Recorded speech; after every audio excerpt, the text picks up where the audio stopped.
देश के किसी भी विभाग में जिस पोस्ट पर भर्ती होती है नौकरी के लिए, मैक्सिमम व्यक्ति जिस पोस्ट के लिए भर्ती होता है वही काम करता है। क्या यही बात फौज पर भी लागू होती है? क्या यही बात पैरामिलिट्री पर भी लागू होती है? इसी विषय पर मैं बात करूंगा। मेन बात मेरा आज का ये है कि कोई भी ट्रेड पर्सन, चाहे वो पैरामिलिट्री का है, मिलिट्री का है, एयरफोर्स का है, किसी भी विभाग में, पैरामिलिट्री में एसएसबी, बीएसएफ, सीएसएफ, आईटीबीपी, किसी भी विभाग में अगर किसी ट्रेडमैन के रूप में भर्ती हो जाते हैं तो क्या उस ट्रेड के अलावा और ड्यूटी कर सकता है कि नहीं कर सकता है, या करता है तो किस कारणवश करता है, किस सिचुएशन में करता है, इसी विषय पर मैं बात करूंगा। नमस्कार दोस्तों, मैं रंजन कुमार आप लोगों को इस वीडियो में एक बार फिर से स्वागत करता हूं। अगर मेरे चैनल पर आप पहली बार आए हैं तो चैनल को सब्सक्राइब कर लीजिए, साथ में बेल आइकन भी दबा दीजिए ताकि मैं वीडियो डालूं तो आपको नोटिफिकेशन मिलता है। दोस्तों, मैं इस चैनल पर एसएससी रिलेटेड वीडियो लेके टाइम टू टाइम आते रहता हूँ। चलिए मैं वीडियो शुरू करता हूँ। मेरे एक दोस्त है जो अभी फिलहाल में ग्रुप डी के पोस्ट पर है, लेकिन उसकी जो क्वालिफिकेशन हो वो एमए पास है। जब वो भर्ती नहीं हुआ था, हम दोनों साथ में पढ़ते थे, उस समय उसने हमसे ये बात किया था कि हम जाएंगे वहां पे, मेरा पढ़ाई का परफॉर्मेंस देके हो सकता है जल्दी प्रमोशन मिल जाए। इस तरह का बात, जब नौकरी नहीं लग रहा था, जिस विभाग में आप नहीं जानते हैं उस विभाग में बहुत सारे तरह तरह के मन में आता रहता है कि जो ज्यादा पढ़ा लिखा रहता है उसका प्रमोशन जल्दी होता है, जो कम पढ़ा लिखा रहता है उसका प्रमोशन कम होता है। ये बात हमको पता नहीं था, चाहे उनका भी किसी को पता नहीं होता है कि हम किस पोस्ट पर जा रहे हैं, इसका प्रमोशन कैसे होता है। मुझसे एक दोस्त ने पूछा है कि सर क्या अगर कुक में भर्ती होते हैं तो हमको गोली चलाने का मौका मिलता है कि नहीं मिलता है?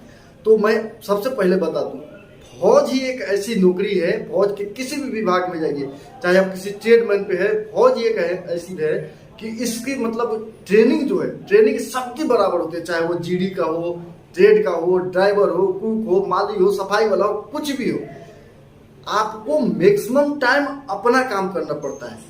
लेकिन जरूरत पड़ने के बाद आपसे मतलब फायरिंग का काम लिया जा सकता है, बंदूक का काम लिया जा सकता है।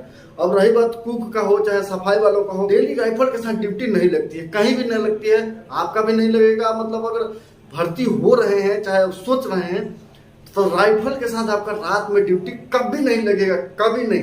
राइफल के साथ ड्यूटी लगती है, लेकिन इस तरह का मौका आना चाहिए। देखिए, विश्व में सबसे बड़ा देश है चाइना, जनसंख्या के अगर अनुसार बात किया जाए तो बेशक अगर जनसंख्या ज्यादा है तो सेना भी उसके पास ज्यादा होगा।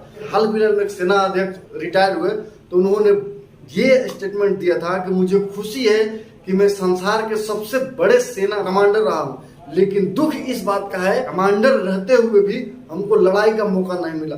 देखिए, दुख तो जताए थे, कोई भी व्यक्ति दुख तो जताता है, लेकिन कोई नहीं चाहता है कि लड़ाई हो। विकसित से विकसित देश क्यों ना हो, चाहे गरीब से गरीब देश क्यों ना हो, कोई नहीं चाहता है कि लड़ाई का नौबत आए, क्योंकि लड़ाई होती है तो नुकसान दोनों तरफ से होता है। कहने का मतलब है कि जो भी ट्रेड पर्सन होते हैं उनको राइफल्स के साथ ड्यूटी लगती है। अगर इस तरह का सिचुएशन आ जाता है, लड़ाई के समय आपको राइफल की ड्यूटी लिया जा सकता है, क्योंकि आपको भी ट्रेनिंग बराबर दिया जाता है। जितना जीडी वाले को ट्रेनिंग दी जाती है उतना ही सारे ट्रेड पर्सन को भी ट्रेनिंग दिया जाता है, तो लड़ाई के समय कर सकते हैं। इसके अलावा आपको नाइट ड्यूटी में कभी भी राइफल के साथ ड्यूटी नहीं किया जाता। अब दिमाग में सवाल आता होगा कि क्या अगर हम कुक में भर्ती हो गए तो हमको गोली चलाने का मौका कभी नहीं मिलेगा?